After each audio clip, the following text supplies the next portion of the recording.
বিসমিল্লাহির রহমানির রহিম। আসসালামু আলাইকুম দর্শক, আজকে যে ভিডিওটি নিয়ে হচ্ছে এটি হচ্ছে সৌদি প্রবাসী ঘরের ডাকাত। আপনারা দেখতে পাচ্ছেন গ্রিল কেটে রাতের আধারে অক্সি দিয়ে গ্রিল কেটে ঘরে ঢুকে ডাকাত প্রবেশ করেন।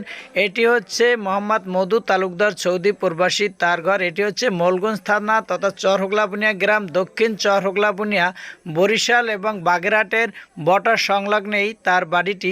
এই বাড়িটি গতকালকে রাতের আধারে ডাকাত ঢুকে চেতনানাশক স্প্রে করে ঘরের সবাইকে অচেতন করে রাখে এবং এই গ্রিলটি গ্যাস দিয়ে তারা গরম করে গ্রিলের লোহাগুলি তারা ভেঙে সেখান থেকে ঘরে ঢোকে।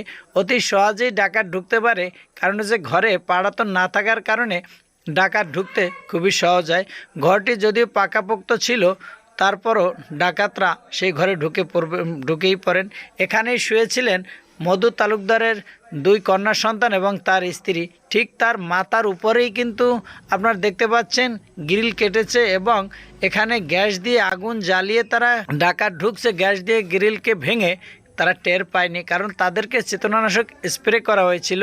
এই যে গ্রিলগুলা ভাঙা রয়েছে, এই বাস্কার ভিতর ছিল টাকা এবং পুরো পোশাক আশাক, তা সব লুট করে নিয়ে যায়।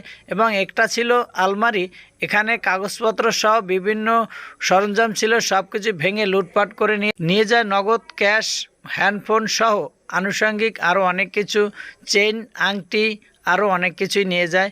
এই মেঝেতে ছড়িয়ে রাখে পুরানো পোশাক আশাক। সকালবেলা তারা দেখতে পায় ঘর এলোমেলো, তাই চিৎকার করে জনগণ ডাকেন।